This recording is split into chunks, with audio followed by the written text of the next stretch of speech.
Hello and welcome. You're watching Good Morning India. I'm Gargi Rawat. Stay with us for all the news you need to start your day with. Let's take a look at the headlines we're tracking at this hour. The suspect in the mass shooting in Monterey Park, California, has been identified as 72-year-old Hu Can Tran, who died from a self-inflicted gunshot wound. He killed 10 people in a dance studio.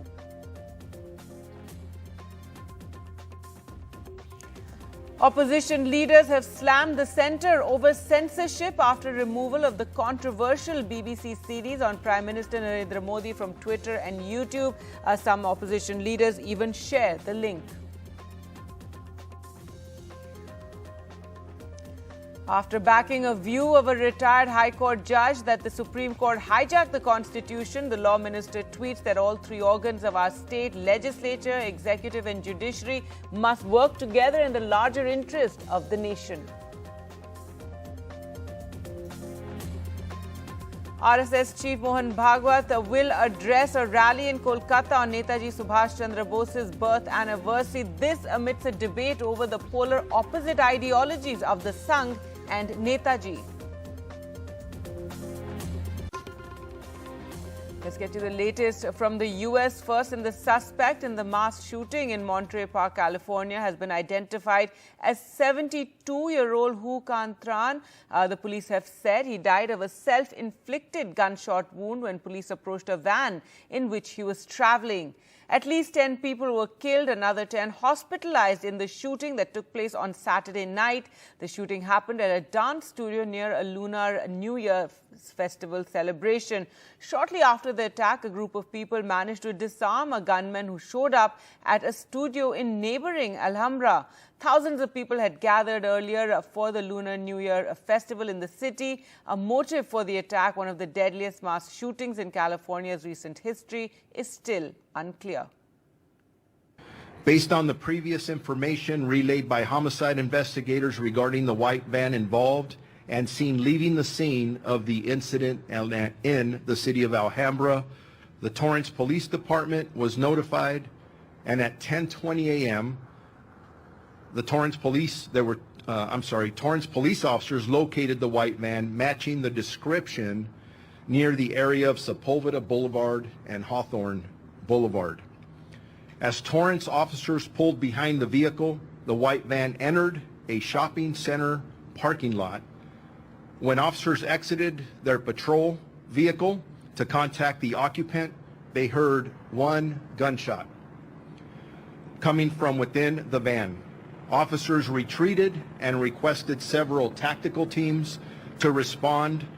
2 armored vehicles responded and were able to restrict the van's movement. At 12:52 p.m., our sheriff's SWAT team approached and cleared the van and determined the suspect sustained a self-inflicted gunshot wound and was pronounced dead at the scene. In other news, opposition leaders have ripped into the centre over the removal of the controversial BBC series on Prime Minister Narendra Modi from Twitter and YouTube. Some of them even tweeted alternative links where the first of the 2-part series can be watched. Union Law Minister Kiren Rijiju defended the government move, saying by calling the critics the Tukde Tukde gang. The centre has asked Twitter and YouTube to block the first episode of the BBC docu-series, which claims to have investigated certain aspects of the 2002 Gujarat riots when Prime Minister Modi was the Gujarat Chief Minister and hundreds were killed during those riots. The centre had slammed the series, calling it a propaganda piece that lacks objectivity and reflects a colonial mindset. Trinamool leader Mahua Moitra tweeting out a link of the documentary was among the many opposition leaders who lashed out at the government amid reports that the central government had ordered YouTube and Twitter to take down links. Sorry, haven't been elected to represent the world's largest democracy to accept censorship. Here's the link. Watch it while you can, is what she tweeted. Now, the friction between the government and judiciary over the appointment of judges and which parts of the Constitution can be changed by Parliament took a sharp turn on Sunday with the Union Law Minister Kiren Rijiju citing comments by a former judge of the High Court to underscore which view he considered sane. The Supreme Court has hijacked the Constitution for the first time. They said we will appoint judges ourselves. The government will have no role in this, is what a retired Delhi High Court judge, R.S. Sodhi, said in an interview on a YouTube channel. Posting the clip of the interview on his Twitter handle, Rijiju wrote, a majority of the people have similar, sane views. He went on then later to tweet that all three organs of our state, that is the legislature, executive and judiciary, must work together in the larger interest of the nation.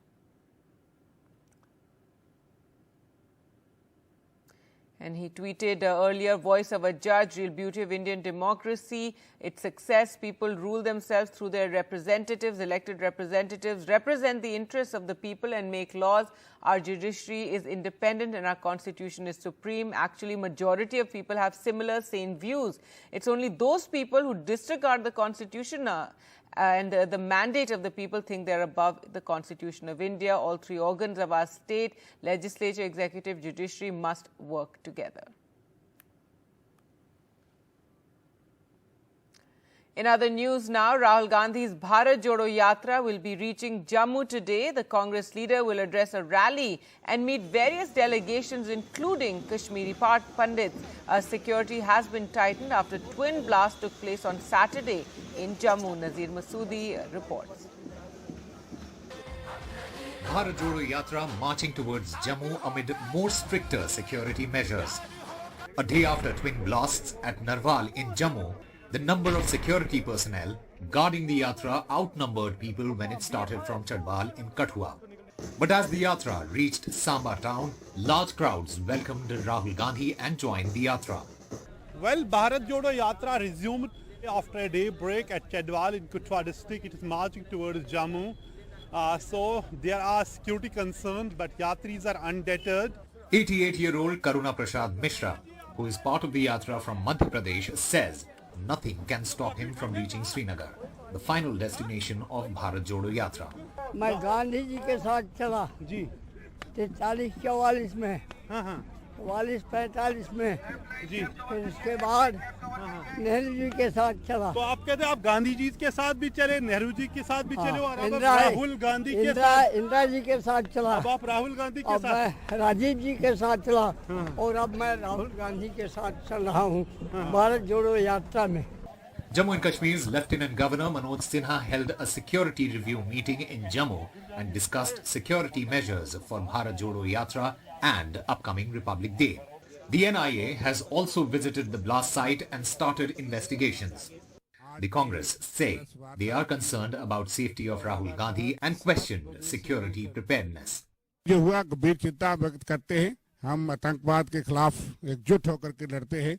यहाँ उनको सराहना भी करते हैं कि security forces अपना काम करती हैं. वहाँ इनकी निंदा करने के साथ साथ चिंता भी व्यक्त करते हैं. हमें भी अपने नेता की सुरक्षा की बहुत चिंता है.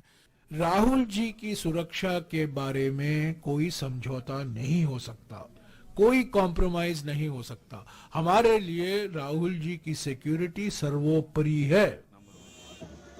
The Yatra will reach Jammu amid growing concerns over series of recent terror incidents in the city. With Nazir Masoodi, Usama Shab for NDTV. Defence Minister Rajnath Singh has accused Congress leader Rahul Gandhi of creating hatred among people in order to regain power and alleged that he was tarnishing India's image on international platforms. Union Defence Minister, who was in Madhya Pradesh's Singrauli to participate in a state government initiative, hit out at Rahul Gandhi and asked him not to play with India's prestige and pride. और आज राहुल गांधी चारों तरफ घूम घूम कर कह रहे हैं हिंदुस्तान में नफरत ही नफरत चारों तरफ है. मैं उनसे पूछना चाहता हूं, हिंदुस्तान में नफरत पैदा करने का काम कौन कर रहा है? कहां उनको नफरत दिखाई देता है? सारी दुनिया में या कांग्रेस के लोग भारत को बदनाम कर रहे हैं. मेरे बहनों भाइयों, भारत में नफरत ही नफरत है. राहुल जी, आपको हो क्या गया है? RSS Chief Mohan Bhagwat will be addressing a rally at the Shahid Minar grounds in Kolkata on Netaji Subhash Chandra Bose's birth anniversary. The program, titled Netaji Loh Pranam, will see Bhagwat pay tributes to Netaji amidst a debate over the polar opposite ideologies of the Sangh and Subhash Chandra Bose. While the Sangh has claimed that Netaji even visited Nagpur and met the founder of the RSS, family members of Netaji say his affinity to the Sangh may be limited to their ideal of discipline, nothing more. Netaji and the RSS, probably there was a chord which the disciplined organization in khaki uniform and the parade. I think that's what Netaji really appreciated. But I am not too sure whether it could go beyond, because Netaji was extremely inclusive. He would never support any kind of fundamentalist or Hindu fanaticism. So that is totally against. I am not saying RSS is, but certain statements, certain leaders of the RSS make at times, I think Netaji would never tolerate.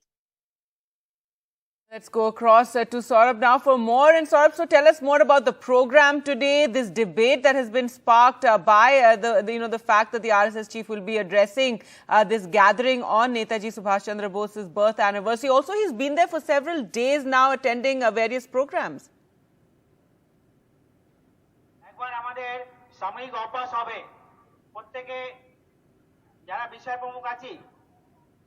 Right, Saurabh, if you can hear me? Yes. Right, so do tell us more about the program, this debate. Also, the RSS chief has been in Kolkata for several days now.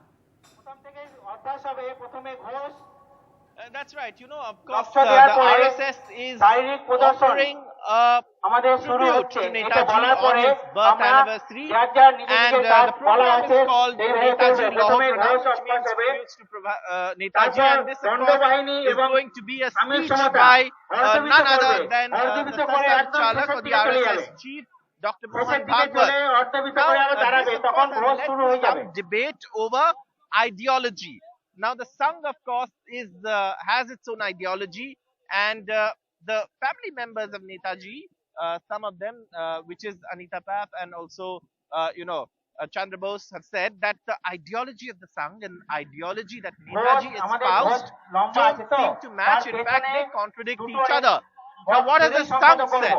The Sangh has said that, look, Netaji at one point considered joining hands with the Sangh, and this was the Azad Hind Bahini and the Rashtriya Swayam Sevak Sangh, and this has got a little bit more history to it. Now, Dr. Keshav Hedgewar, the founder of the Sangh, was also at one point someone who was associated with the Congress in Bidar, and he had studied medicine in Kolkata in those days, in the early days.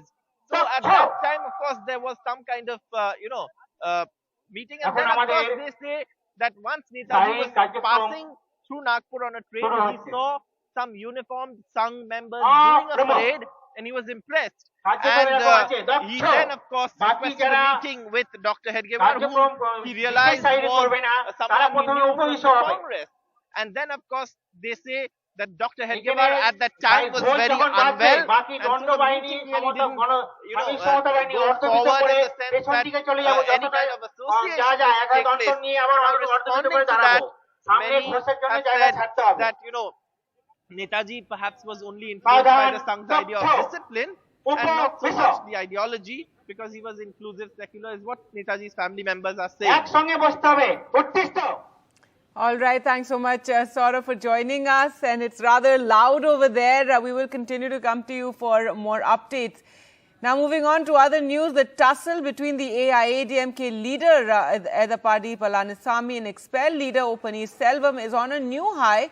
Both leaders have said they would field a candidate individually on behalf of the AIADMK for the upcoming by-election to the Erode East Assembly constituency. This is the first poll after OPS was expelled and EPS became the party's interim general secretary. Well, let's go across to Sam Daniel now for more. And Sam, tell us more about this tussle, and the Supreme Court is also expected to give its ruling soon.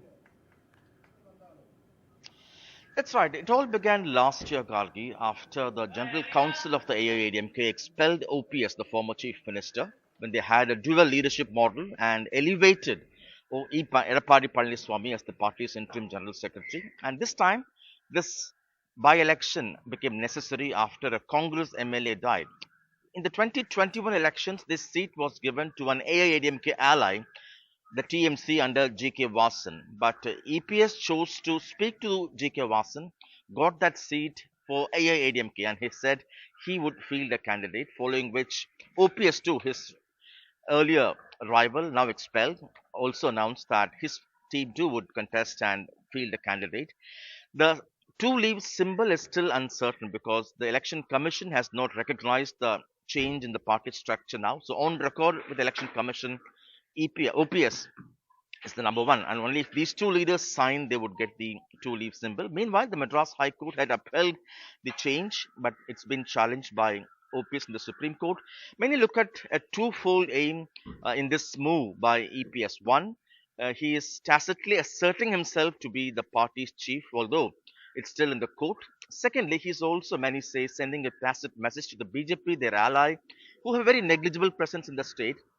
While the BJP is projecting itself to be the key opposition in terms of the noise they make, the sound they make in the state, he's gently nudging them to dare and try to contest alone, so that in the 2024 Lok Sabha elections, he's trying to preempt the BJP, demanding a large share of seats.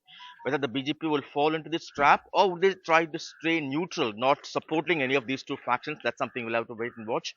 You understand, OPS is trying to meet his leaders to finalize his candidate. He's also said that if the BJP desires to fight in this particular bypoll, his team would stay away, paving way for the BJP, and they would support them because they say ahead of the 2024 Lok Sabha elections, this could be an important thing.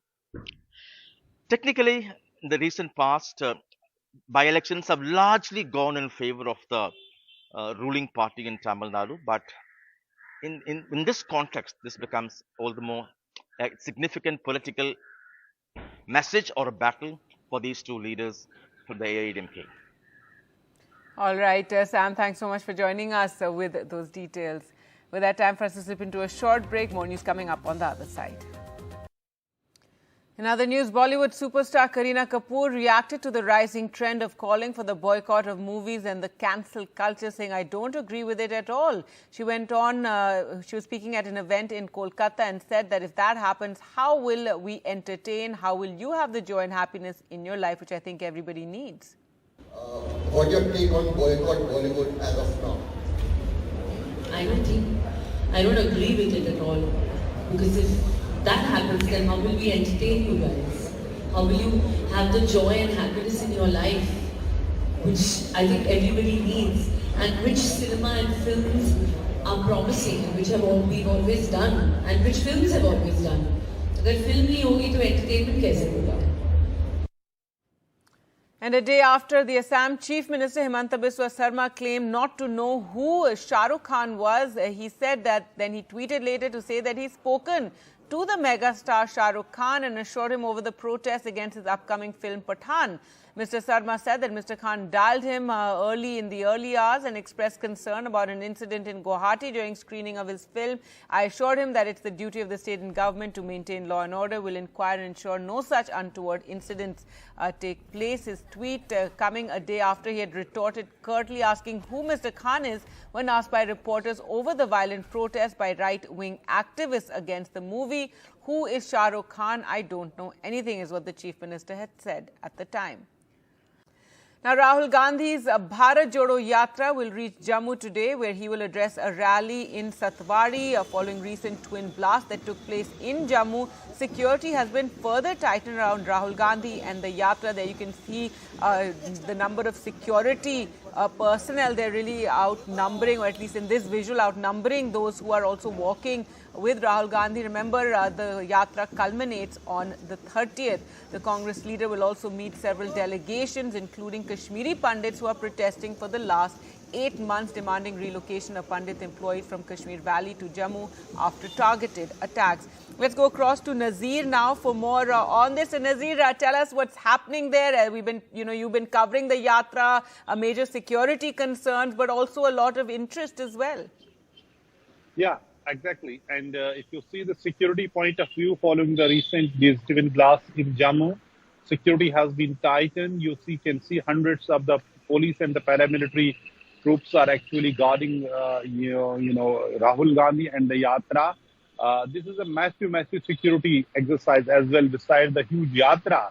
As they start, actually the number of, as you are mentioning, number of security force outnumber the participants. But as the Yatra moves on, large number of people also join the Yatra, and it is a really a fun to watch it and see. There's a band, baja, and lots of things happening around, and people coming, greeting Rahul Gandhi also taking pictures and other things with the people, meeting them, talking to different people. Having said that, the Yatra will reach Jammu today, and Yatra and Rahul Gandhi will be addressing a rally at Satwari Chowk in Jammu today. Jammu police have issued traffic advisory as well today. For today, security, as I said, is all time on high alert, not just because of the Yatra, but since the Republic Day is around the corner, security has been heightened in the wake of recent terror incidents. Yesterday, Lieutenant Governor Manoj Sinha held a detailed meeting which went on for several hours about Jammu, and according to local reports that he has asked security force to finish militancy in Jammu region, because Jammu has again become a new frontier of militancy for the security agencies. In a sense, earlier it was limited to the valley, but now Jammu is increasingly on the terror radar, and there have been series of incidents. During recent visit of Home Minister Amit Shah, he also put the security force on notes that within 3 months they should devise a mechanism to finish militancy and keep Jammu safe. Because Jammu now becomes a priority for the people, the government, how to deal with the situation. Because when earlier militancy used to be limited to the valley, but now it is spreading to different parts of the Jammu and even Jammu city as well. Talking about Rahul Gandhi's Yatra, it has actually, in a sense, rejuvenated, Congress.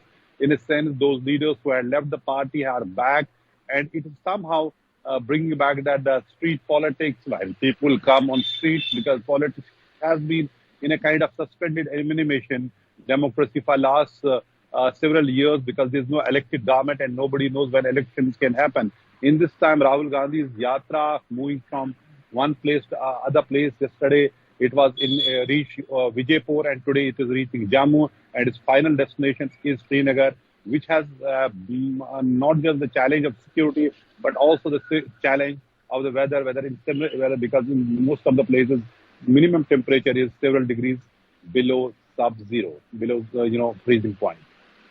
All right, Nazir, thanks so much for joining us there with those details. And now from Kashmir across to Tamil Nadu, where the tussle between the AIADMK leader Edappadi Palaniswami and expelled leader O. Selvam is on a new high.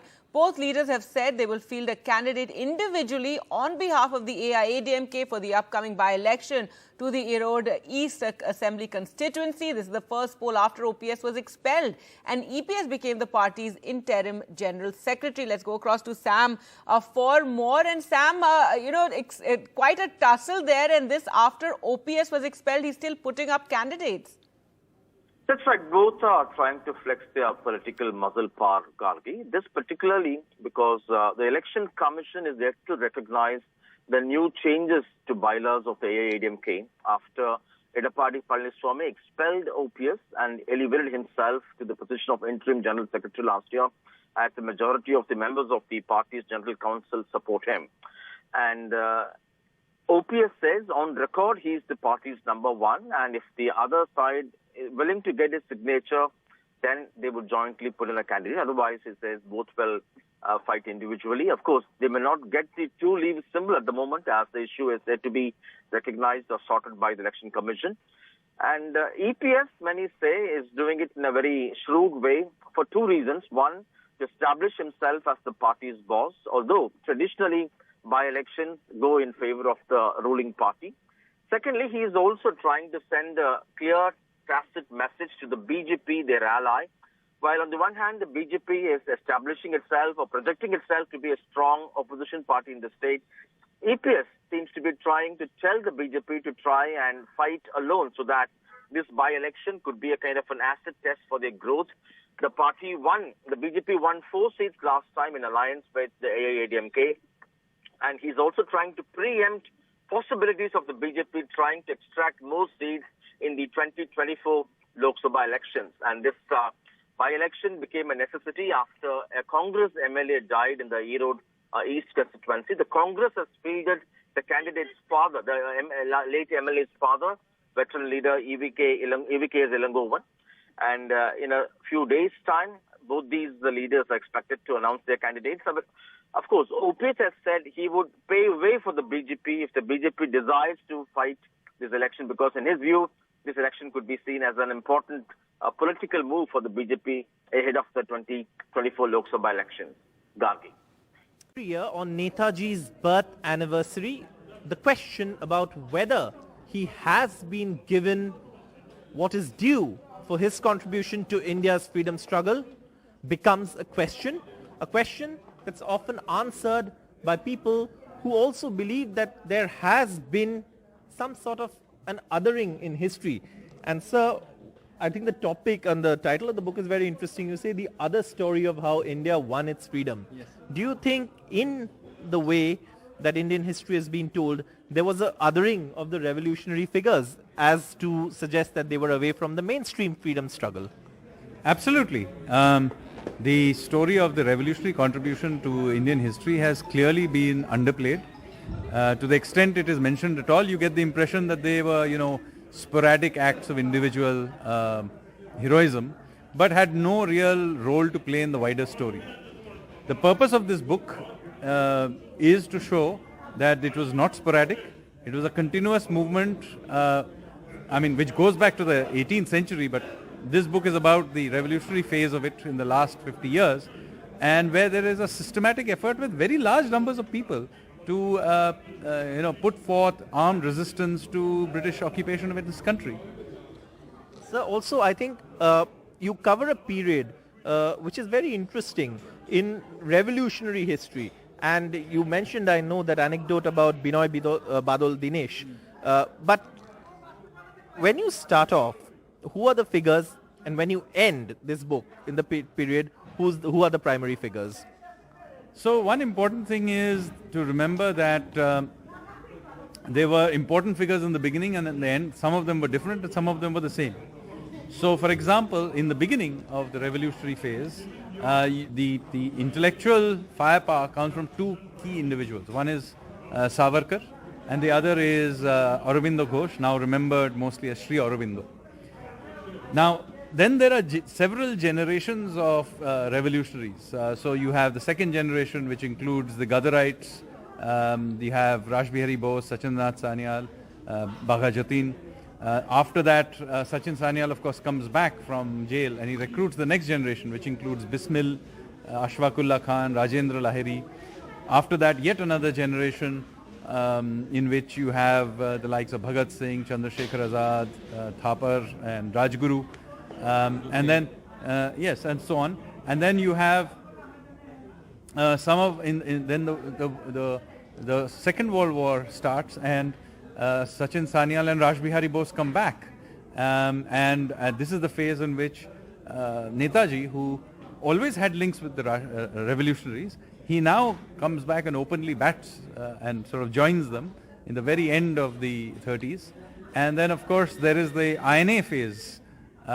Even that, at one level it fails, at another level it succeeds in igniting a certain mood in the country, which finally culminates in the great naval revolt of 1946. So now, coming specifically to Netaji, because we are talking on his birth anniversary. His escape anniversary. And also, Parakram Divas. Yes, Parakram Divas is coming on the 23rd. 23rd January. Today is his escape anniversary. Yes. So Parakram Divas on the 23rd.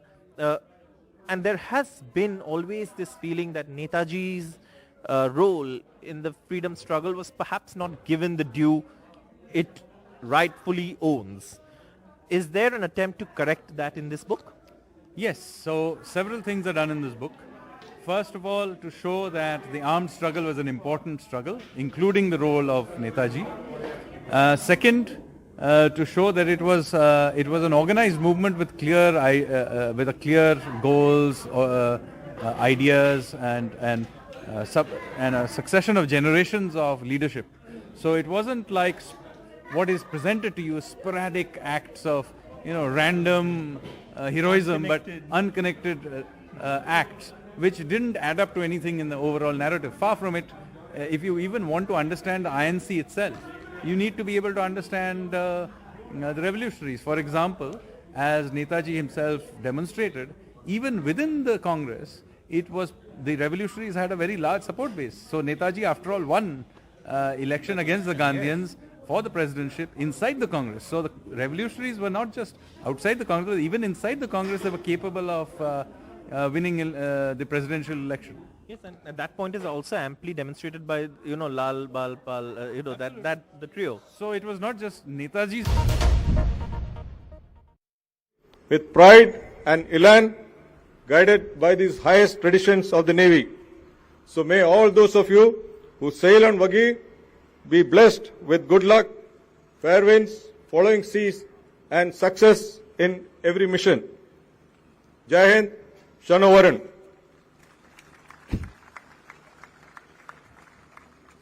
Ladies and gentlemen, the Honorable Chief Guest will now embark the submarine and unveil the submarine's